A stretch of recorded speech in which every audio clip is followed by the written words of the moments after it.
The Sikh Human Rights Group proudly presents our Environmental and Diversity Speaker Series. Today's topic, the importance of young people in our global fight to mitigate and adapt to the negative and imminent impacts of climate change.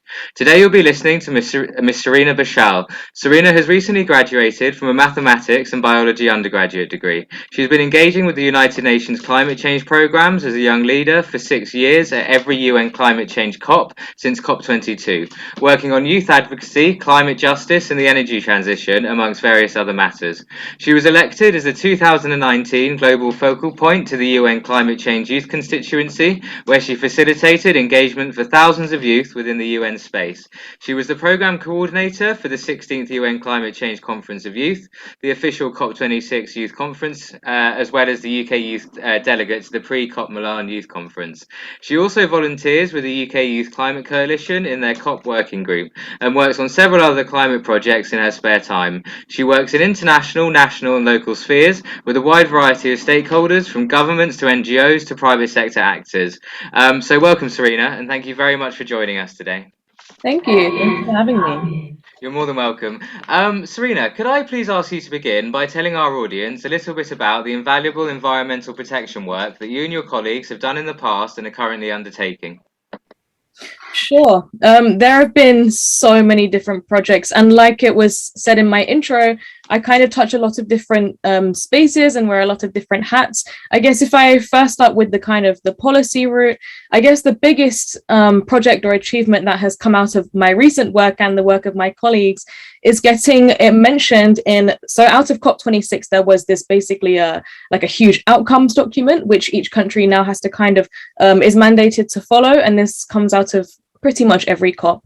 But this time from COP26, there was a specific article that called for an annual youth-led forum to be organized or co-organized and co-facilitated by the COP presidency every year.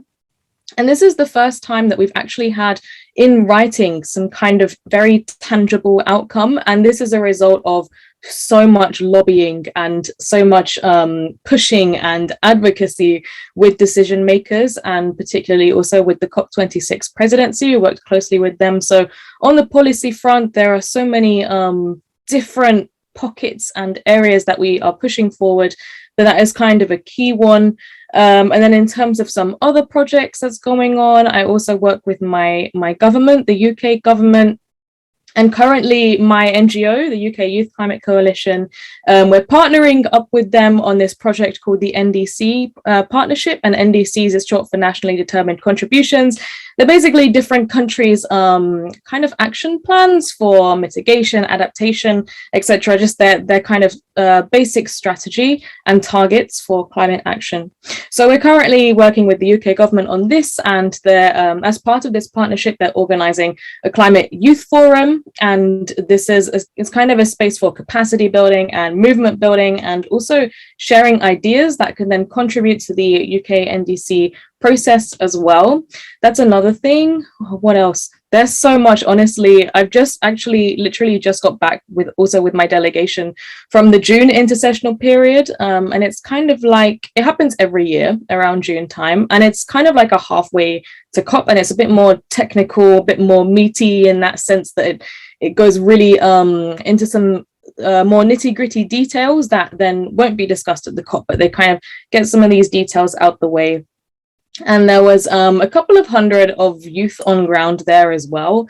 And now we're kind of in a bit of a recovery period. But yeah, so I just got back from that UN meeting, and that was also back to back, of course, with Stockholm plus 50. And so this is now 50 years since the 1972 Stockholm conference, which is kind of hailed as the first major international environmental conference as well. So I just got back from that.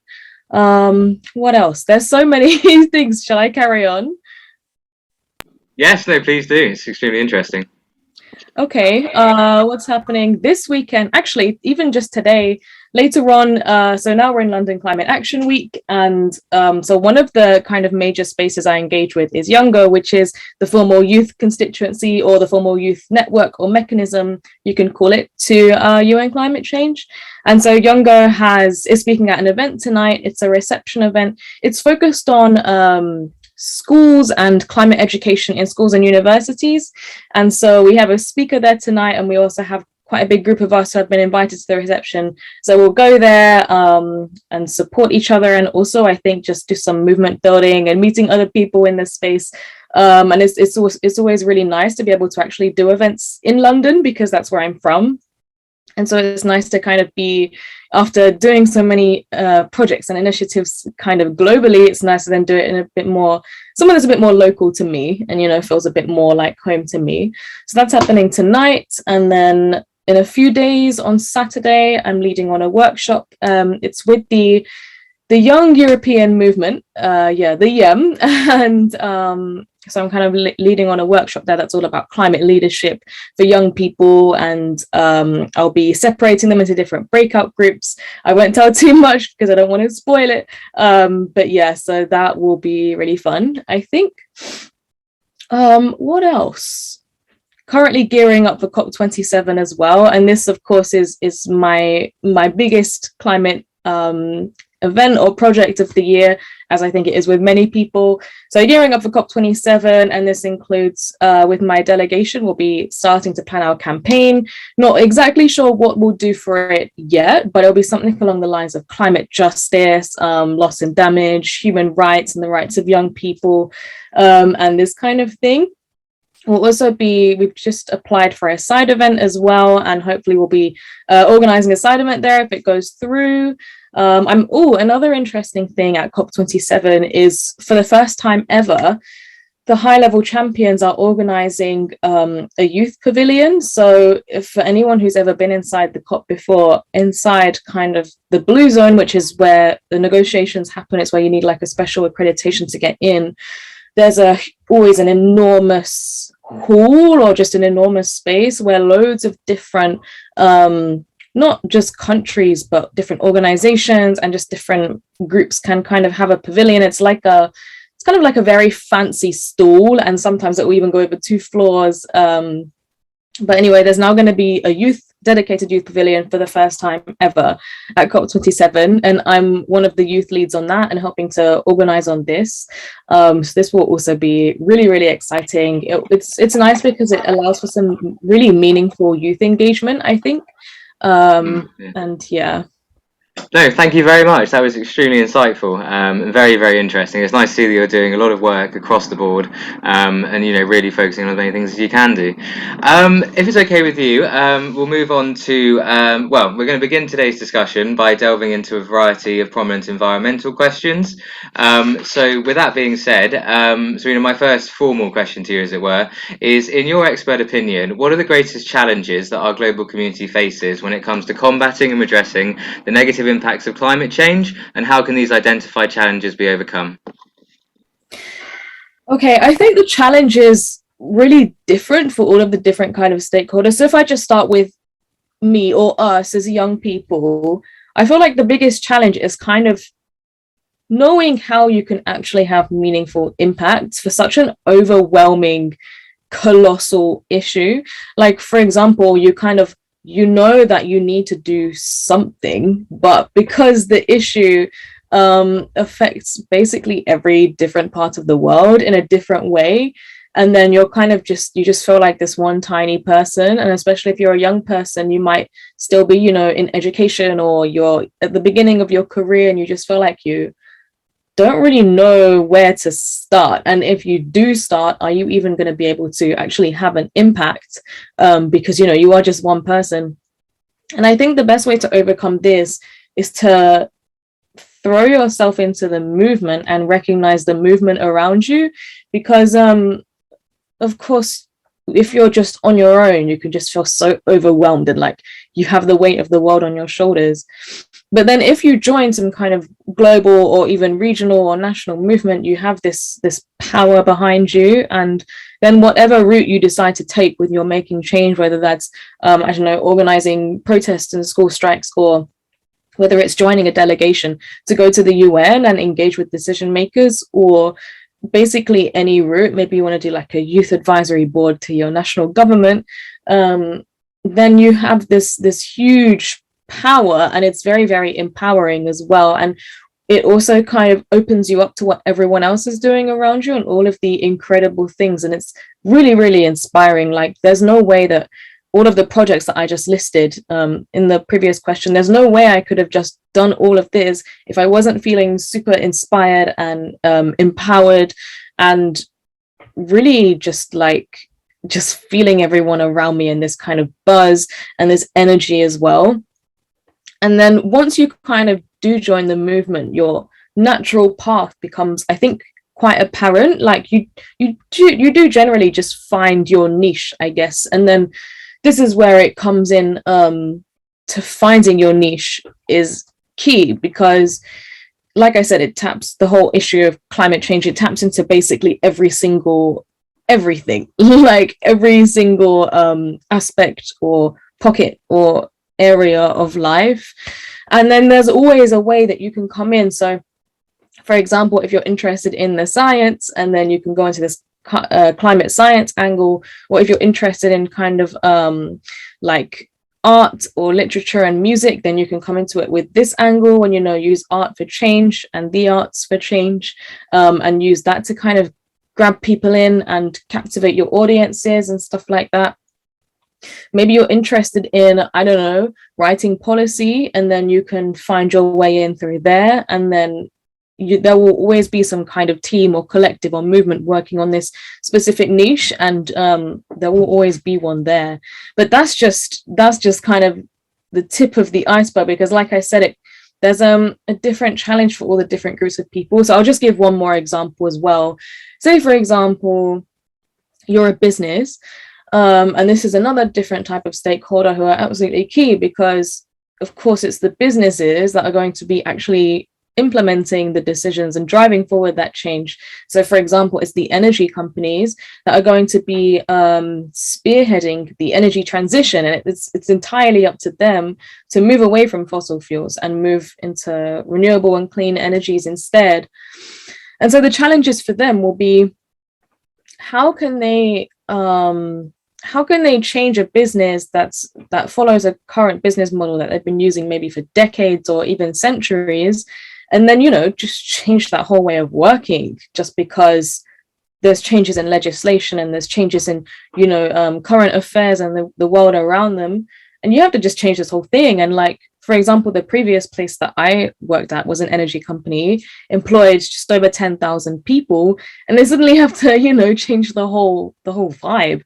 And so the challenge there will be, okay, how do you progress forward in a way that, you know, you kind of have to, because the world is being destroyed by the fossil fuels, and how do you do that but you still manage to maintain your business, and you still make a profit, and you still you don't alienate every person who is still, you know, you can't just switch things overnight. You can't just switch someone's career overnight, especially if they don't have the right skills or training for it as well. So really making sure that the transitions and the changes are just and fair and equitable as well. Thank you so much. I couldn't agree more with your first point. I think with the climate emergency, you really do forge your own path. You know, you have your specific interests and you have an awareness, an understanding of the issue. But the first port of call is always to get involved in the collective action, and then from there you can branch out into individual areas. So thank you very much, Serena. I'm sure our audience found that extremely interesting as well. My next question to you is kind of following on from that: is how important are young people in our national effort to mitigate and adapt to climate change, and what can secondary school and university students specifically do to help us, not only as a UK but as a global society, overcome the many challenges and threats of climate change?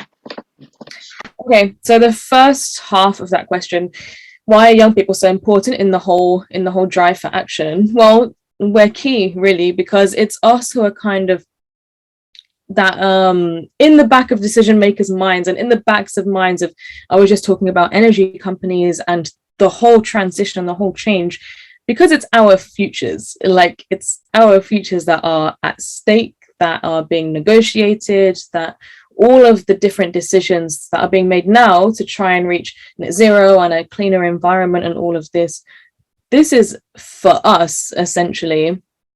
So we're kind of like in the back of their minds all the time, that reminder, that actual, where that real life, we're right here, right now, this constant reminder of why they're doing what they're doing and why it's important.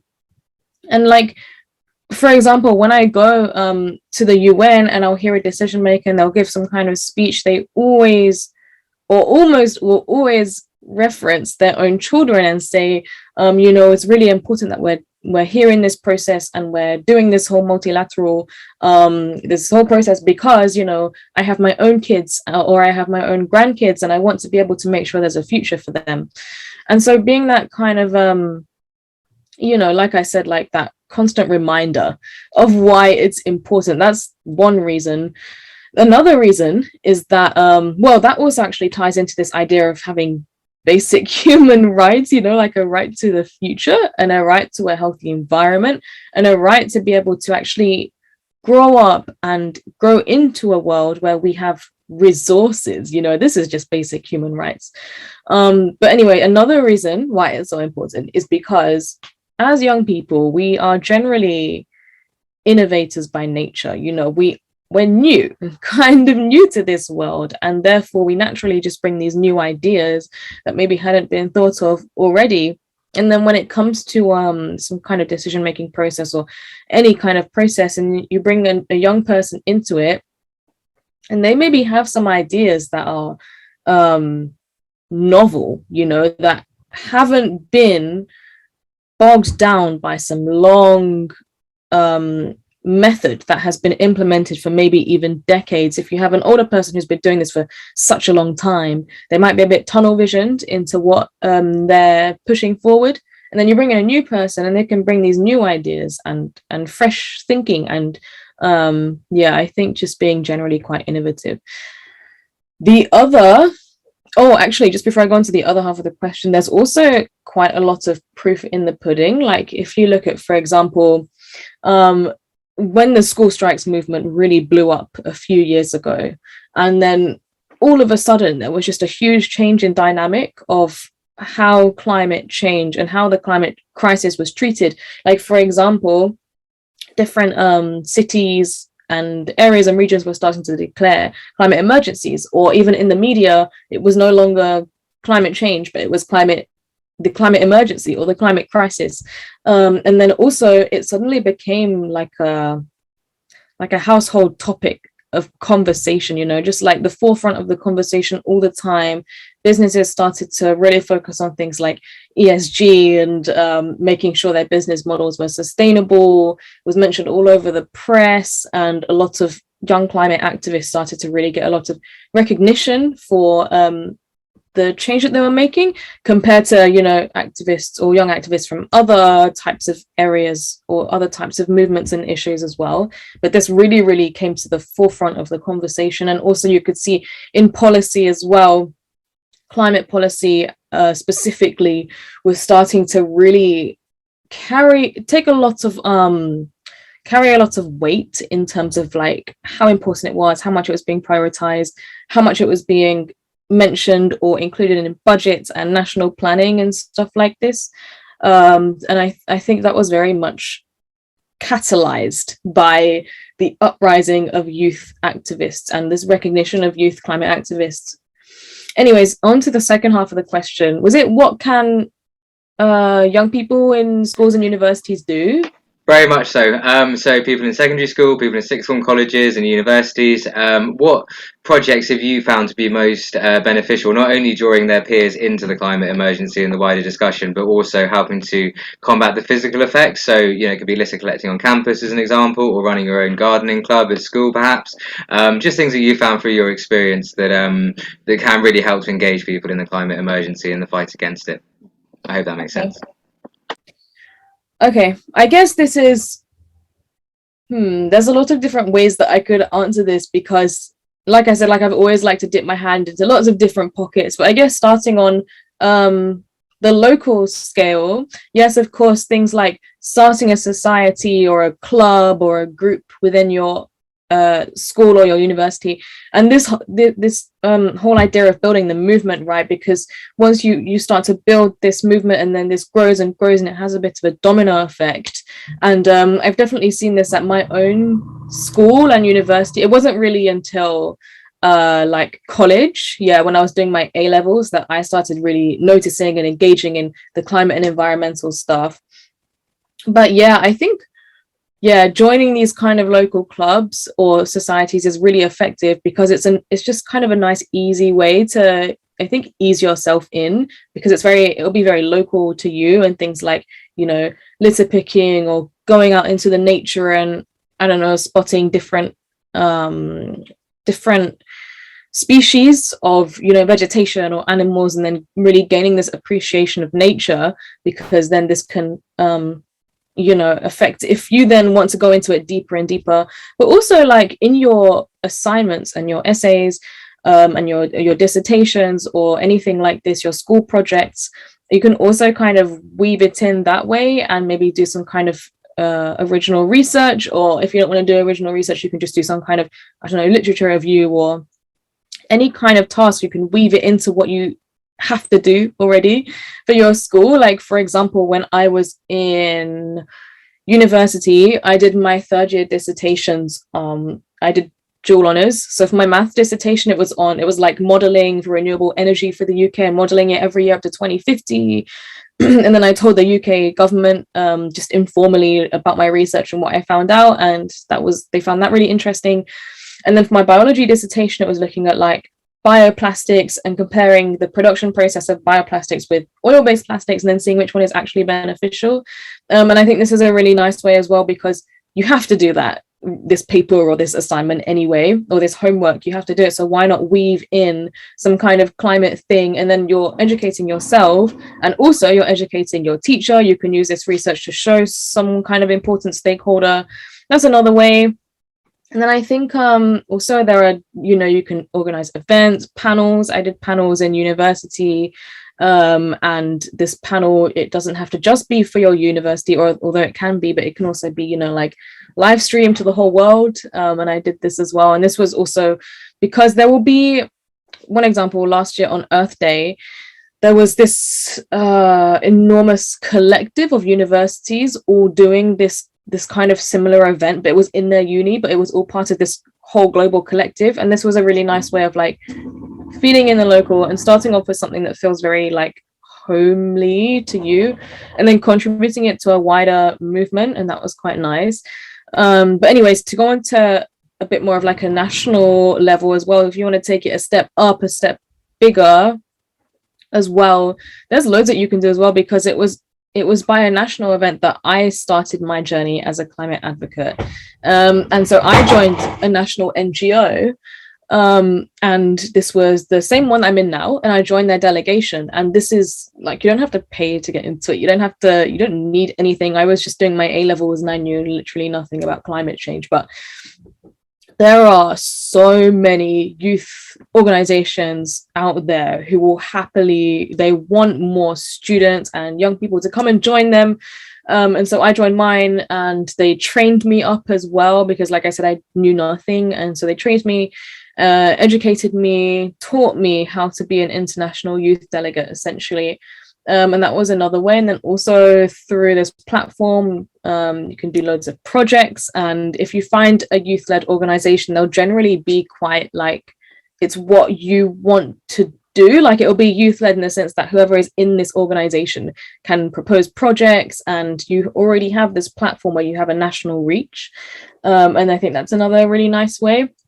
Another thing is that there will always be events like the event I'm going to tonight. It's not a national event. It's a city climate week event, but this was just like, is a bit more low key. Like it's just this kind of nice, easy thing that you can just go and have a nice time at, and it doesn't feel too intense or heavy.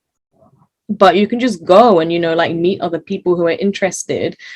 And I think that's another way. And then also on the national front as well, I think if you're interested in engaging with your national government, from what I found, and also helping other young people and empowering other young people to engage with their national governments, is that national governments are often quite happy to have a chat, and always quite often happy to just listen to what you have to say. And if you have some kind of project proposal or any kind of idea, there is usually always open.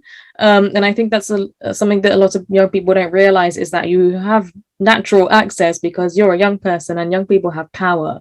And so naturally you will have this way in where people are wanting to hear what you have to say. And I've also experienced this with big businesses, with the press. They love it. They love hearing our opinions and our, I guess, angst, and our passion as well. I'll just wrap up by talking about the international space as well. I mean, for me, I'm always going to mention Youngo, which is again the formal youth mechanism or the formal youth network to UN climate change, because this is kind of the space.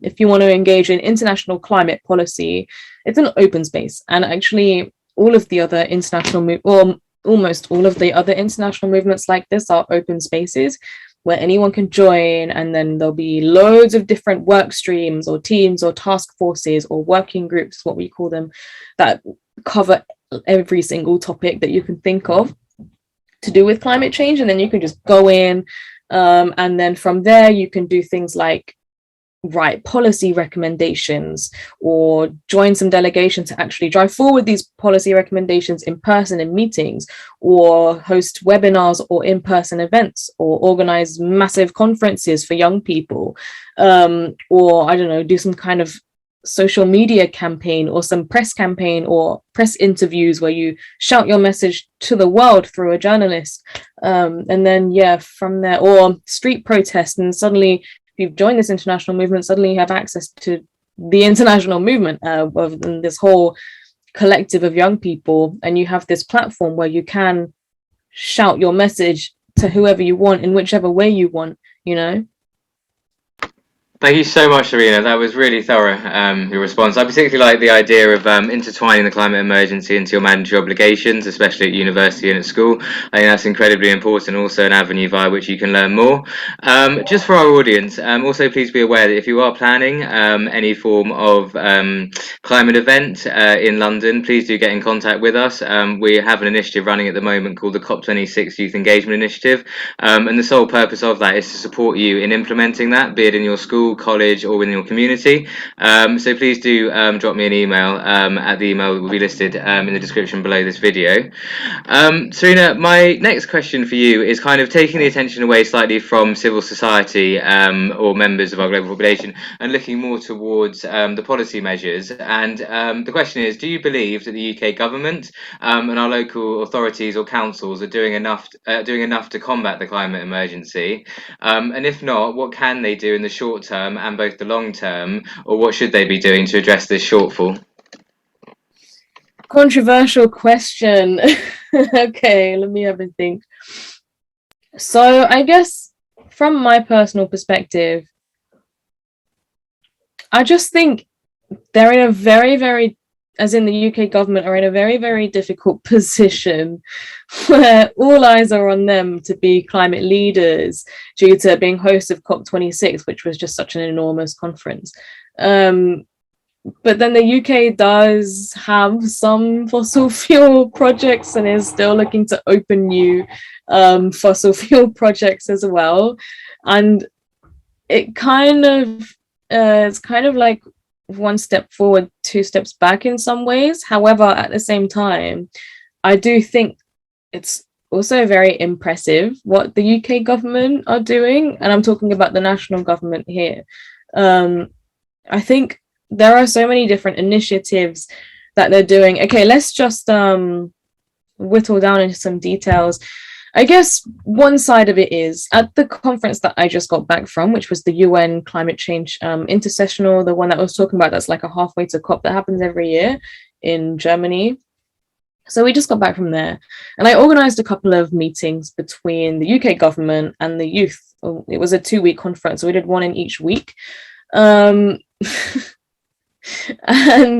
at these meetings, it's always brought up by the youth. Why is the UK still opening the fossil fuel projects? And then the UK will always kind of give this response that you can't do this transition overnight, and you still need to keep the lights on. But then there's different conflicting informations because different people hear from different sources whether you need the fossil fuels for now while we just get through this kind of, especially like the gas crisis that's happening right now, we're in a bit of risking a bit of an energy shortage and an energy emergency. And that's why it's a really interesting time, because we currently don't have enough renewable energy output to be able to just rely on renewable energy, which means we kind of have to look at the existing sources we have. And that's why it's really difficult, because it's like you have to choose between a clean and healthy environment with net zero emissions, either that, or between keeping the lights on and not putting the entire country into blackout. So I can kind of see what they're saying with the UK government, what they're saying about like why we're not moving faster into the renewables transition and things like this. But then yeah, you have to just look at both sides, I think, and just be really diplomatic. I always try and be quite neutral and like really understand both sides. But then there are also, that was just one side that's a bit more negative, and it's a bit like, okay, why are they doing this? But then there are other things that they're doing that's actually, I think, really, really amazing. And so if I just look at, okay, what is the UK government doing to enhance meaningful youth participation in climate processes? And if you just look at COP26, for example, they had a dedicated unit specifically for youth. And actually, they still have this lead specifically for youth engagement within the COP process. And this team were incredible. They helped us find loopholes in their own system to allow us to have young people to come, because this was during COVID. And so there was a lot of barriers in terms of vaccinations, red lists, blah, blah, blah. And they were really, really amazing at helping us to bring the young people. And they really recognized that young people, especially young people from, developing countries, or the ones who are really, really affected by climate change, they recognize how important it is to have their voices in the process. Their youth leads are young people themselves as well, but from the UK. And then also, like, aside from finding loopholes, they gave us this whole pavilion in the green zone at COP26 as well. And this was the first time we've ever had this as well. So they gave this dedicated youth space in the green zone. That was a first timer. And I think there's just also this NDC project that I mentioned already. NDC is nationally determined contributions. It's the UK and every country's kind of action plan under the Paris Agreement. They reached out to my NGO, the UK Youth Climate Coalition, and they asked a partner, and they offered us like 5 or 6 different ways in that we could contribute or collaborate on this. And that was definitely a shift in terms of what I've seen before. Like, usually it's always the youth who go to the UK government and do advocate for certain things, whereas this time it was them coming to us and trying to include us. So I think there's a lot of different angles that you can answer this question, in the sense that, okay, are the UK government doing enough on phasing out fossil fuels? This is a bit complex and controversial, because we're currently in a bit of an energy crisis, and the whole of Europe kind of is right now. But then if you look at other angles, like youth participation in climate processes and civil society inclusion in climate processes and all of this, I think the UK is doing a brilliant job, actually. And then, yeah, I think that just depends on what angle you look at it. And then I can't speak much for more local governments, except for London. I don't work too closely with the leaders and the councillors and all of this, and the MPs of London. But I think there's a really huge effort for London Climate Action Week right now, and especially since I don't think we had it last year, or if we did, it was virtual or something. Like, there was just some issues because of COVID. But I think this is the first in-person London Climate Action Week since 2019. And I was also involved in that one as well in 2019, 3 years ago. And there's a really huge effort for this right now. And then going even more local as well.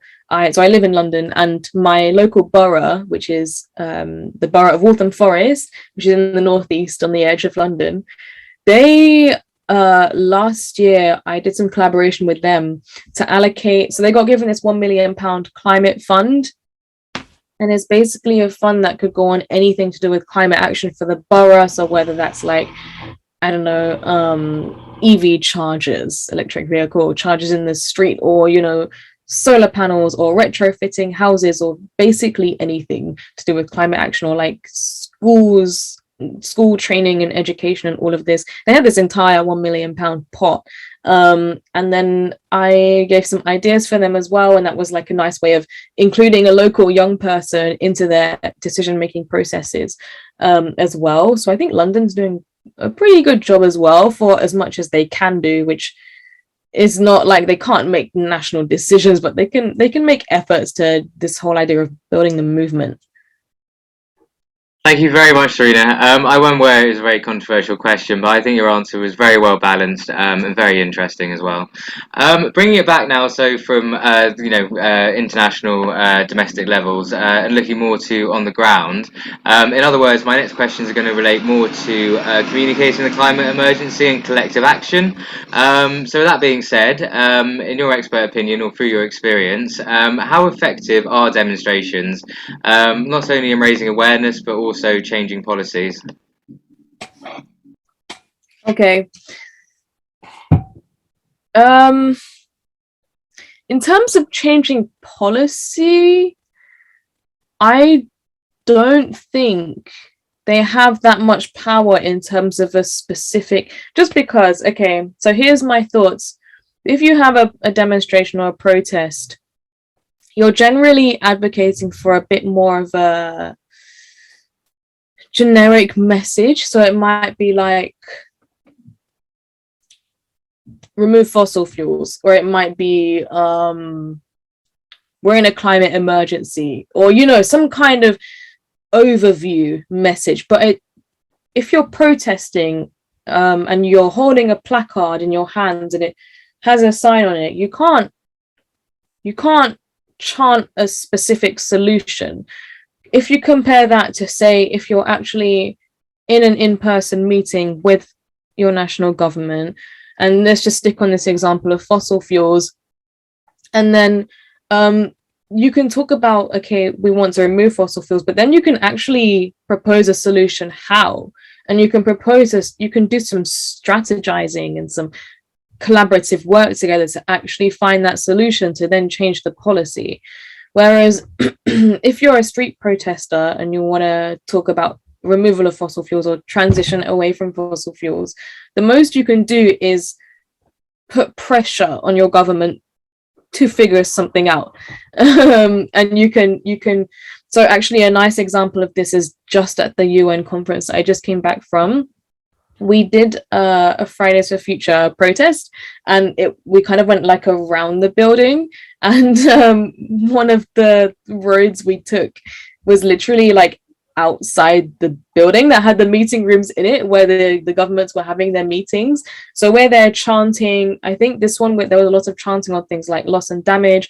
For anyone who doesn't know, loss and damage is basically like, it's kind of what it says in the tin. It's, you know, the you can have economic or financial loss and damage, which is like loss of economic things, or you can have a non-economic loss and damage, which is like loss of life, human life, and this kind of thing is basically the losses and the damages that come as a result of the climate crisis and natural disaster and stuff like that. But anyways, so the most you can do is chant like a slogan, essentially. And that's what we did as we went past their meeting rooms. We were chanting these slogans. But then if you compare that to, say, I think like an hour before or an hour after one of those, us, the same group of people who were outside, we went back inside, and we actually sat down on a table with some national government, and we actually came up with a very, you know, complex, well-written question and some strategic answer onto, okay, how exactly can we phase this out? And it's opened dialogue on it as well. So then if they come back and they say why they can't do this, we can then hit back and say, you know, give an alternative solution and an alternative reason as to why they can do this and they should do this, and we're going to keep on pushing. So I think yes, like you mentioned already, the street protests very, very effective at raising awareness, and there's no arguing against this. You know, everyone knows this. It's the street protesting is you see this on the news. It gets a lot of media and press attention. I think the typical classic image of a youth climate activist is a street protester, and this is good because now all of a sudden everyone is talking about it, as a result of a massive street protest movement that started a few years ago. But then in terms of actually making policy change, I don't think the street protests are the most effective way at finding a tangible solution that will end up in writing on the final policy document. And just an example of something that would be a tangible solution is that last year, I was a delegate and involved in these two youth conferences. One was the Pre-COP youth conference where I was a delegate, and one was the official COP26 youth conference, which I organized. I was the program coordinator for that. And out of both of these conferences were these global youth policy demand documents. Each document was massive, composed of many, many chapters. And also both of these were drafted by youth from all over the world. The latter one, the COP26 youth conference one, had 40,000 youth inputs going into it. And each one was split into many different chapters. And each chapter was like a different thematic that would then be negotiated at the COP. So like, for example, energy transition, agriculture, and just every basically like different thing. And then there were actual specific policy demands in there, like that had in-depth explanations and in-depth solutions and loads of detail as well. And I just think that's what the street protests is missing, in the sense that it can't add detail, but that's the beauty of having these two different approaches, right? Because one has a lot of detail and you can advocate for a certain thing in person, and you can hit back and you can open dialogue and you can like really debate something. Whereas another one is really, it's quite like a high level overview, more of that, like it's a bit more generic, but it's more catchy. It's better for raising awareness, and it's better for the media to jump on that, and it's better for other young people who maybe don't know the nitty-gritty details of a policy. But it's better for them to be able to join this as well, and feel like they're part of something, and they are part of something, and still be able to make a difference, but it just might not be as have such a tangible output in policy. I hope I explained that well. No, you did. Thank you very much. It was a really robust answer. My next question is, we kind of touched on this before, but what other methods besides protest and tools can young people use to spread information about climate change, and specifically regarding the ways that we can all combat the negative effects and hold relevant stakeholders to account? If we're talking specifically about outward communication, I think for young people, I think the obvious answer would be social media is our best friend and our tool here, just because we're kind of the generation that has grown up with social media. We all know it very, very well. Almost everyone has it from our generation as well. And then this is a very effective tool in the sense that, like, whenever I give a talk, I'll always point my audience to some specific pages on social media that have really nice bite-sized chunks of information. Like, for example, the IPCC, which is the Intergovernmental Panel on Climate Change, which is basically a collective of the world's best climate scientists who write the best reports that are very well respected. They do some Instagram posts that are really like bite-sized chunks of information and really nice to explain and nice, easily digestible as well. And then also, this is kind of a really nice way to get climate news as well, because, for example, the COP presidency, for whoever year is hosting that COP, they will also be regularly posting different information on climate change, different updates and negotiations and key information and stuff like that. So I think that's a really good tool. So that's protest, social media. Another one, actually, I think is there's a lot of like young reporter initiatives, and I saw the BBC was doing one fairly recently.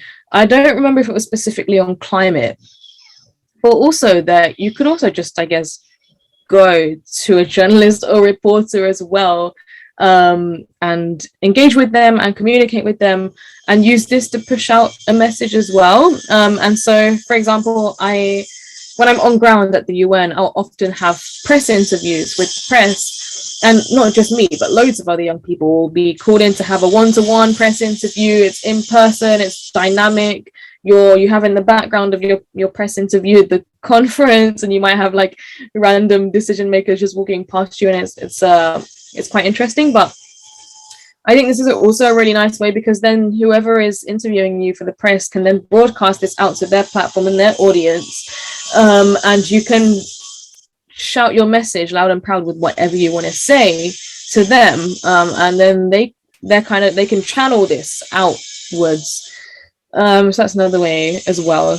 And then another way would be, I guess, this method is a bit more of a slow burner, but these lots of talks and, workshops and sessions, and it's a bit more like you actually have to go and do this one by one, and it's not like a mass reach for example, going to the media or the press would be, but going to, say, a school or another school that's not your own, or another university that's not your own, and leading some kind of workshop, like the one that I'm going to be doing this weekend is with a group of young people who I've never engaged with before, but being able to communicate my experiences and also empower them and train them up as well, based on what I want to say, based on what I want to communicate out to them as well. That's another way, I think. What else? Another way of communicating is also by setting up meetings with whoever you want this message to reach. Just one example is last year I was on this kind of climate change youth board. It was like an initiative by a really massive private sector business organization. But anyways, part of this was collaborating with a collective of big businesses. This included banks and energy companies and telecommunication companies and just different ones. And actually working with them and collaborating with them to come to some kind of common recommendation or some kind of common advocacy point. And that's also a nice way, is to just set up a meeting in summary with whoever you're trying to target. And that also applies to governments as well, or UN representatives, from maybe there's a certain UN agency, UNICEF, for example, who maybe focuses specifically on issues that are for young people. And then you can do some projects with them and communicate some messages out to them and tell them what you think and what you think they should be doing as well. I think that ticks most of them.